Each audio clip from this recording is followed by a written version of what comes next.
जय जगन्नाथ। नीलाचलवासी नीलाचलवासी तपस्या करती ग्राम को ग्राम कोटि जनतार अभिवादन को ग्रहण करती दुआरे आम ग्रहण करती दुआरे आम। आपण मैंने देखुंट 4 वर्ष रु 84 वर्ष पर्यंत आबाल वृद्ध वनिता समस्त एकाकार है भजन कीर्तन करी गाँ दांड को परिक्रमा कले एवं सांगर अच्छा मणि विमान रे आम कुल देवता श्री जगन्नाथ। उद्देश्य कौन ना ये जो चारण शब्द भाई कहते ये जो मानवतार प्रतीक है आमको जो शिक्षा देते ताकू ग्रहण करिथिबा मनीष माने चारण। चारण शब्दर अर्थ देखिले आचरण होची चारण जो माने कहंती जाकू जीए कहंती आउ करंती ताकू कहंती आचरण। आमे जदि भात रांधिबा न खाइबा घरे मु पूजा टिके करे मु चाषी लोक टे समय पाए ना भागवत टे अच्छी पूजा टिके करे मु ठीक से कथा कहली आपण चाष करूचंती 100 बस्ता धान अमल करूचंती और से धान रु उत्पादित होउतबा चाउल रे आपण भात रांधिले हांडी रे रांधि देले एवं तुलसी चंदन पकई मुंडियाटे मारी आमे यदि सोई पड़िबा पेट पूरीब कि से कहले ना सेति पई हमकु खाइबा को पड़िबो जेतेबेला पर्यंत आमे खाई नांती सेतेबेला पर्यंत आम पेट पूरीब नाही। एथुरु जानिले कहिले किछि परिवर्तन होबार नाही कि हेई परिबो नाही। जेतेबेला पर्यंत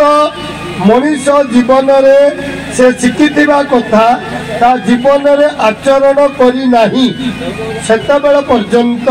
ता जीवन रे किछि भी परिवर्तन होबो नाही। जमिति न खाइले पेट पूरीब नाही ठीक सही बोली आमे बहिरे घोचिबा भात खाइले पेट पूरे भात खाइले पेट पूरे भात खाइले पेट पूरे पूरीब कि पूरीब नाही। टिके पूर्व आपण माने शुणुले आम लक्ष्य सुस्थ समाज आपण मान मन भीतर आसुव आमे कौन असुस्थ अच्छु कि मो देह पा तो भल अच्छी आम गाँ को भल रास्ताटे नाला एवं पक्का सड़क है आम गाँव में सब चारिया घर थिला आमे तो कोठा कलुणी आमे तो समस्त भगवान को भल पाऊचु आम गाँव में अनेक कीर्तन होउची आमे भी कीर्तन करूचु नाचुचु गाउचु केते खुशी होउचु पुणी ये कौन नुआ कथा नहीं सज्जन ये नुआ कथा किसी नुह आमरी कथा आमरी पाखरे थरे मुंडरे पुरांतु। आपण माने भागवत कथा को यदि देखिबे परीक्षित महाराज शेष समय भागवत को श्रवण करी मुक्ति पाइथिले आमे धरी नेले कौन ना मोला समय आसिले भागवत पढ़िबा आम बुझिबार व्यतिक्रम हला या से शेष समय आसीतिला जीवन आउ 7 दिन अछि से सेतबे चिंता कले एवं परामर्श नेले कौन ये 7 दिन भीतर मुक्तिर पथ किए दे पारिबो सेतबे आमर सुखदेव गोस्वामी जो उपाय देले ताकू चेक करी आम कलिजुगर मनीषों पाई जो उदाहरण तैयारी कले से होजंती श्रीमद् भागवत आम अंत काल पढ़िले मृत्यु आसन्न मृत्यु पाखरे पढ़िले जड़े मुक्ति पाइब या आम विश्वास किंतु आम कले कौन जी गोटा गिया पकेब से समय भागवत ये शुणे दियो थे भावतु आपण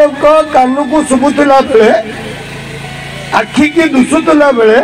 पार्टी रे पढ़ी पारुला बेले आपण भागवत जीवन रे पढ़िले नहीं जेते गोटा गिया पकाउछ मनीष से समय आम कहते निर्माल्य पानी टिके दे दियो किए छुआ जदि अच्छी टिके भागवत पढ़े दियो सेते कान को तो शुभुनि आखि की तो दुषुनि सी जो लक्ष लक्ष टंकार संपत्ति छाड़ी जाऊँगी छाड़ी जीव से समय तार चिंता कौन आसो भागवत कथा कान पशिब सीना पशिला से मुक्ति पाइब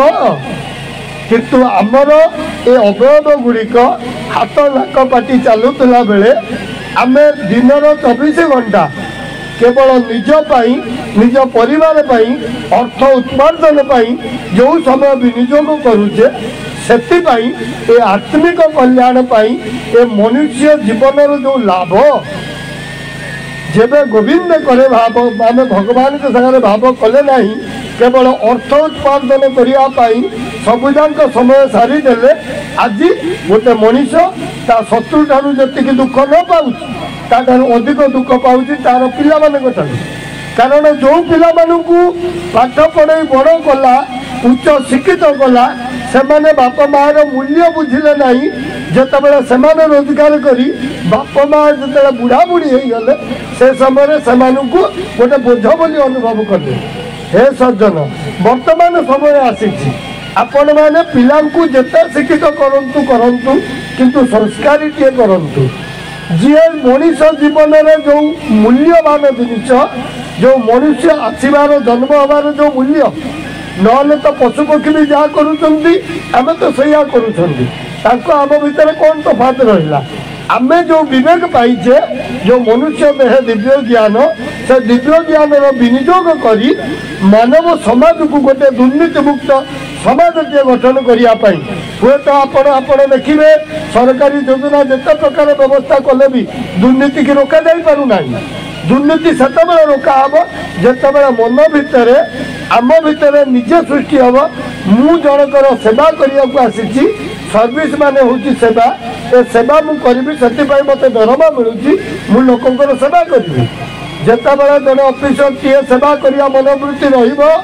रतबे से दुर्नीति करना लांच नब ना से एक समाज गठन करने निज परिवार भितर ए आंदोलन हवा दरकार आम पिला पाठ पढ़ा शिक्षा दवा सहित आम जीवन जीवन में उन्नति करने जीवन को सफल करने से जो संस्कारित करवा प्रथम लक्ष्य से संस्कारिकता से समाज भल समाज टे गठन करने जो मूलदुआ पढ़ा कथा से कथा को जड़े देवाई चारण गोष्ठी आपण गाँ दाण्ड आसी आपण मैंने जदि भी सहयोग करेंगे उन्नति हम आमर निजर व्यक्तिगत उन्नति हम आम पिला उन्नति हम ये कही आपण मान पाखे क्षमा प्रार्थना करुच्ची। जय जगन्नाथ। जय